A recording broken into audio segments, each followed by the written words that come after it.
the street. Purple Daily is daily Vikings entertainment. We just want the Vikings to win a Super Bowl before we die. I will ride with this group. Seriously, man. Please. And away we go. All right, Judd, it's time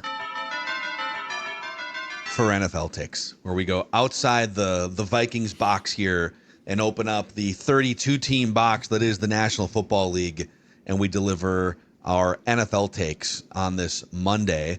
And before we do, I do want to tell the audience or remind you, if you heard us talking about this on Purple Daily, the flagship show earlier today, that we are trying to raise money all week long as part of Give to the Max Week for, that's the wrong graphic. Let's see here. Let's see. We have an unplugged event coming up too. Yeah, I'm trying to fly this plane here with no pilot. Oh, here it is, right here. The Bond Between. Give to the Max Week, and the Bond Between, which used to be Secondhand Hounds, is the organization that we are getting behind for the third year in a row. They have rescued over 30,000 dogs and cats and built programs to help keep people with their pets as well. So they do great work. If you are an animal lover, if you know, we got our dogs in our houses. We've had cats, old Tommy and Tigger. Rest in peace, Tommy and Tigger.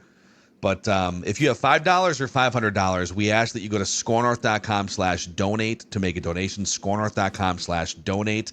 Nutrisource is going to be matching up to $3,000 this week, and 10 random people who donate any amount receive a signed Judd's Camp Notes reporter's notebook and a mini Purple Daily pennant to be mailed out early next month. So scorenorth.com/donate. Yeah.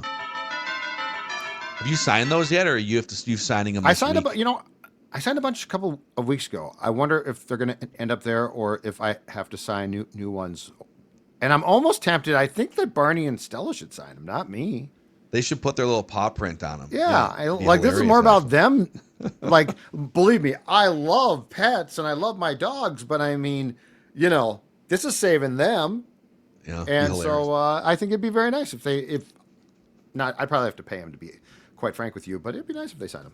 Yeah. Do they have agents to work with their agents? See, I'm going to throw a take out. I'm going to do this a little differently for the first take. I'm going to throw a take out that I don't necessarily believe myself, but I want to know to what extent you believe it, because you've been waiting for the other shoe to drop with Sam Darnold basically since the day he inked that contract with the Seattle Seahawks. Yep. Saying, it's great, you got a nice little quarterback, but he is going to go blue screen of death when you really need him. That's who he is. Well, sure enough, biggest game of the season maybe in the NFC yesterday. Seahawks at Rams, a divisional battle. These two teams battling for top of the NFC supremacy as well with the Eagles. Mm-hmm. And the Seahawks walk into Los Angeles, and Sam Darnold throws 4 interceptions in that game. Mm-hmm. Seahawks lose 21-19. They still had a shot. 4 interceptions, and they still had a shot to come back and win that game. So Sam Darnold now, with this game at the Rams, 4 interceptions, a dud. The season-ending game, or the whatchamacallit, let's go back to Week 8. Okay. He was actually pretty decent in Week 8 against the Rams, but then that playoff game, he was pretty brutal. 25 of 40 through the interception. He took 9 sacks. I think we determined that about half of those were on the offensive line, but he's had a hard time against the Rams. But this is another big spot where Sam Darnold comes in and goes haywire. So my take is yesterday's game by Sam Darnold against the Rams validated Judd's opinion that Sam Darnold is going to blue screen of death when you need him the most all the time going forward. So I struggle with this because it sounds like I'm being just an a-hole to Sam constantly, and I don't like that. I'm a good guy. The holiday season's just about here. But I am not, look, this is not like a take from me that came out of like, where did that come from? He played so well. He had a really nice season. It was a bounce back or just the first time for him. But, all right, can we dissect this for 1 second to why I feel this way and why I think that you said holiday season. My tree fell down. I want to put the tree out. Oh, no. Can we see the tree? Oh, okay. Hold on a second. Oh no, it's like the Grinch tree. It's like, oh my God, that's like from Whoville. What a poor little tree. It seriously is. It no, I said that tree. It's like the Grinch tree one, right? Like the Whoville tree. Right. Fell over, little tree with one decoration. You got little Cindy Lou Who, great two-way player, fantastic moves. Anyway, so here's my Sam Darnold take, though, okay? So Darnold had that blip in the middle of the season, or early, actually, beginning with the Jets game in London, Jaguars debacle, put it behind him, got back on track. But when it mattered the most, he was horrendous. And quite frankly, if he wasn't, potential hot take here, maybe not. If he had played, like let's say he plays the Detroit game great, they win, they get a bye, he plays a solid game, and they lose. So they're still out in their first playoff game, but they got the bye. Mm-hmm. He's still here. Like, I do think that there was a tipping point where they would have said, we cannot let you go because we can franchise your ass. So as much as we all, and yes, go back in time, folks. I need you to go back in time. As much as we all wanted to see McCarthy play, and yes, it's been not good. But I think if Sam Darnold in Detroit beats Detroit, which, by the way, they could have easily done, and then they get a bye, they lose their first round playoff game. Let's say it's hard fought. He plays pretty well, but they lose. I think he's back here. Like, I think there did come a point probably where from a front office and ownership standpoint, they would have said, we cannot let you go, okay? But he didn't. He gave them every reason to let him go. So as he succeeds with the Seahawks, do you really think that that guy that we saw in those last two games when the pressure was on is just gone? Like, he is going to be, and that's where I have some bitterness towards the whole thing of, well, he's great now. You let this great QB go. You know what? If you're great in week 8, thumbs up. Good for you. But when the pressure's on, 4 picks, no touchdowns, okay? It's just a reminder of why the Vikings were comfortable allowing him to walk. And I still think that in the moment, and I stand by this with all the information and the data that we had, it was the right decision. You had already drafted McCarthy. So like you had it's funny because like you signed Darnold before you drafted McCarthy, so you could make the case that, well, I mean, if they really saw something in Darnold, then maybe they should have just committed to that. But they had to play the odds too. That we think we see something in Darnold. It's never manifested before, so let's get Darnold in free agency, and then let's double our odds to find a good young quarterback by going into the draft too. When the Vikings made the decision they made, they had to factor in Darnold might revert back outside of this infrastructure into something more sinister as a quarterback that he was with the Jets and maybe a little bit with the Panthers. So you got to bake that in. Well, one bad game against the Rams on the road with 4 interceptions doesn't wipe out a lot of the good play that has led the Seahawks to a 7-3 record. I mean, he is a huge reason why the Seahawks were even playing for the top of the NFC in that game yesterday. Sure. And he's surely going to have more good games, just like he did with the Vikings. He bounced back from the Jaguars game with a string of good games. He bounced back from that Rams loss with a string of good games during the regular season. I think we're trying to treat Darnold as this like black or white binary. Can you win a Super Bowl with him or can you not? And I think he falls into the same category as like an Eli Manning or a Joe Flacco in some ways, where okay, they're probably not going to carry your team, Baltimore back in the day, Giants back in the day, week after week after week, season after season after season, as the center point reason why you are going to win divisions. Like Patrick Mahomes has been a center point reason why the Chiefs have won 9 straight division titles, with a little good defense sprinkled in here, some good skill position players, but you can kind of shuffle those guys around too, and a good head coach, obviously. I don't think Sam is ever going to be that guy where regardless of roster, like you're going to be competing at the top of the NFC because you have Sam Darnold. But I do think there's going to be certain years where you can have Sam Darnold making big plays down the field and a good defense if the chips fall that way for you, and a good running game over here, which isn't going to be repeatable every single year, but it is right now for the Seahawks. Pretty good running game when they turn it on. One of the top 6 scoring defenses in the league. I mean, hell, they held Matthew Stafford yesterday to a $130 on 28 attempts, 4.6 yards per attempt, and a 45 QBR. Like, they did a pretty good job against the Rams after the first quarter where they were down 14-3. The Rams scored 7 points the rest of the game.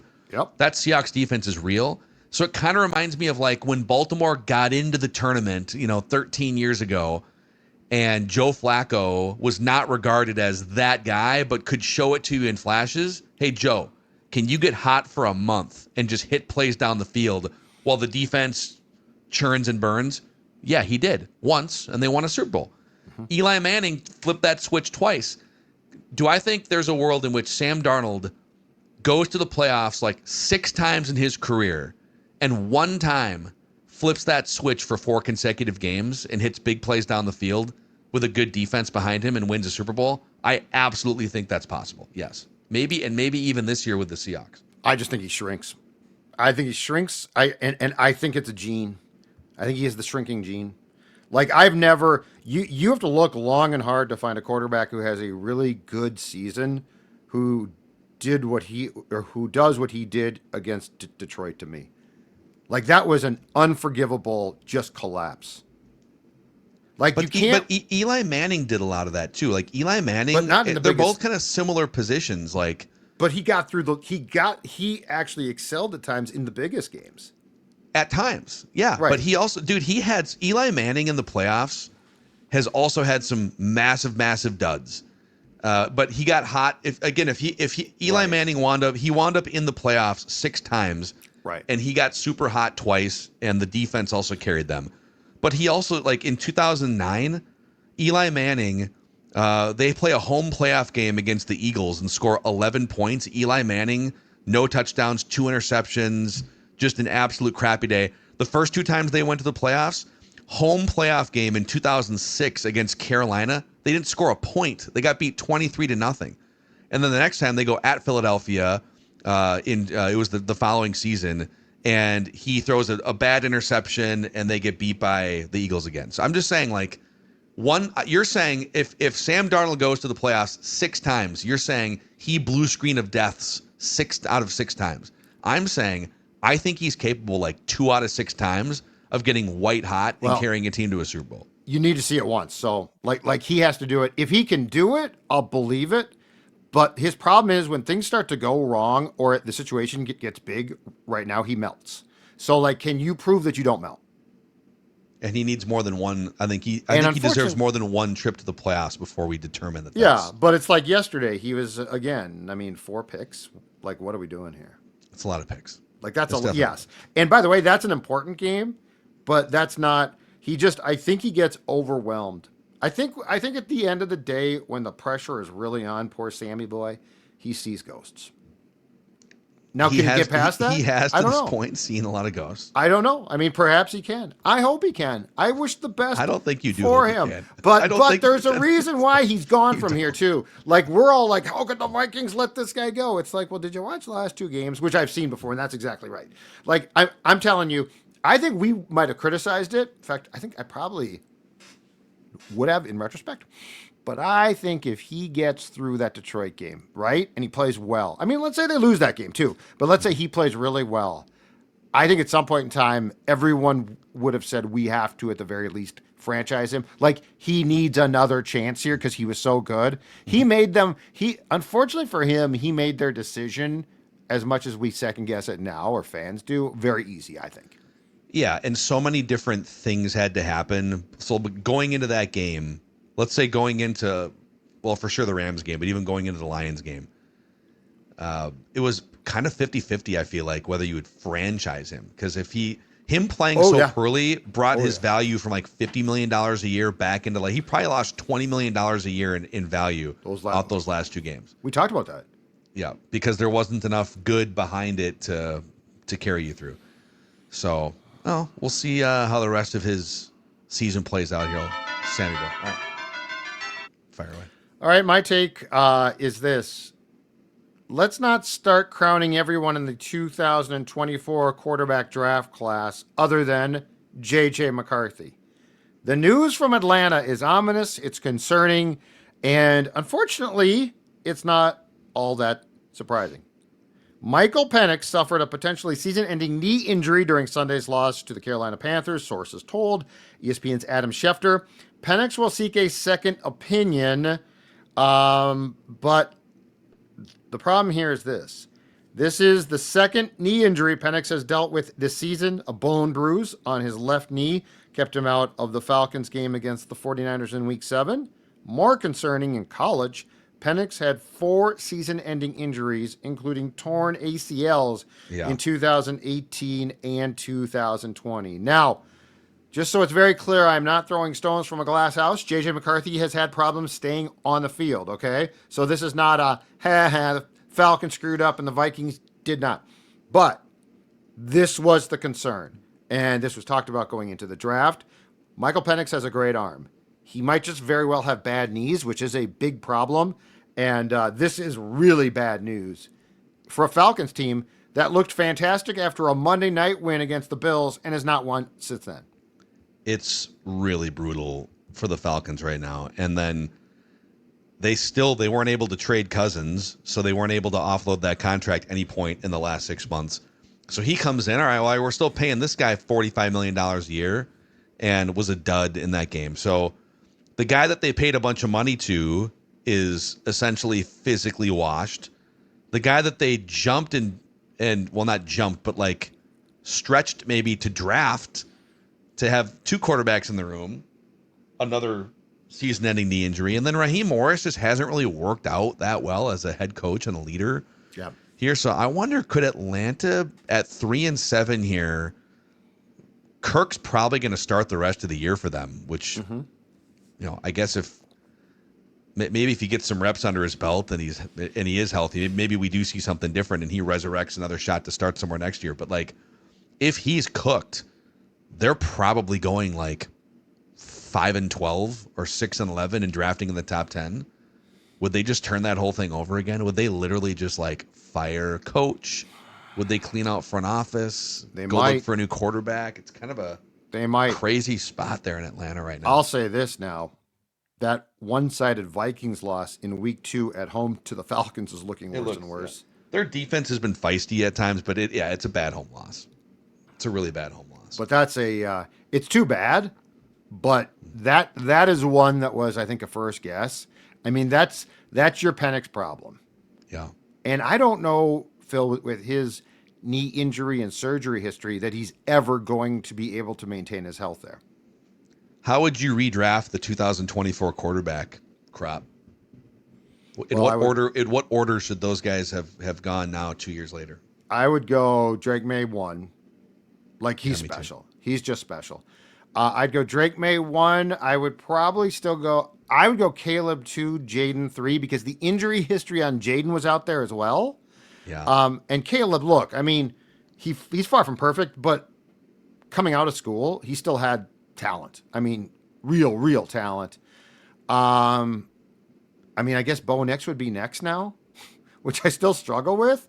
Yeah. And then you'd probably go Penix McCarthy. But the Penix injury thing, I think everybody thought Penix would fall more because of that. And that's why what the Falcons did, along with having Kirk under contract, I think that's why what the Falcons did surprised everyone so much, was because of the fact that he had missed so much time in college with injuries. Yeah. I think it's Drake May number 1 for sure. There was a time for sure after last season, and maybe even at times earlier this season, where I would have not put Caleb number 2 here, but he has settled in really nicely into that system. There's still some stuff, like he definitely loves to eject backwards out of the pocket too often and turn it into a fire drill, running away from defenders, but he can do it, man. He's become much more adept at avoiding sacks. So he's probably number 2. Ejecting from the pocket is a great term, by the way. That's right. Just ejecting, ejecting from the parachute pocket. button. Not scrambling, not navigating, ejecting. Just not even like backwards, straight up with a parachute and then floating back down to complete the play. The Jaden Daniels injury history definitely worries me. The amount of hits that dude takes, and people can say like, well, I mean, it was a fluke injury. He just like put his arm down. Dude, if you're that kind of frail relative to other football players and your arm is going to almost snap in half by getting tackled, it's pretty basic tackle. the durability is a major issue there. But if all of these guys are healthy, playing at their best, he's in the top 2 here for sure. And that probably is Bo Nix. He's been tricked up a lot by Sean Payton and a system. But they're good. Yeah, and they're winning a bunch of games. And then it's between McCarthy and Penix, basically. Who do you feel like can stay healthy and string together one season before you make a judgment? But, yeah. Okay. Let's go. Let me give you this one. It's the end of an era in the AFC West. Not mathematically yet, but I think pretty officially. With the Broncos beating the Chiefs yesterday in Denver, they now have is it like a 3.5 game lead over the Chiefs? 3.5 game lead with the Chargers, who got smoked yesterday by the Jaguars in the second spot in that division. This will almost certainly bring an end to the Chiefs' 9 straight division titles. The last time Andy Reid and the Chiefs did not win the division was back in 2015 with Alex Smith as the starting quarterback. So end of an era in the AFC West, man. Doesn't mean they can't still make the playoffs, but the Chiefs are right on the edge. They're sitting at 5-5. The Ravens won again, creeping up at 5-5. It's a great story. So they are in danger. They can no longer win the division, it looks like, and they are now in danger of missing the playoffs altogether after yesterday. Yeah, I saw in one of the stories last night that Mahomes fell on the sword and basically said, "That's on me. I've got to." And bad interception. You've not seen that a lot from him, but I've said this before. I'll say it again. As much as I don't like Sean Payton, that guy tricks up teams and gets.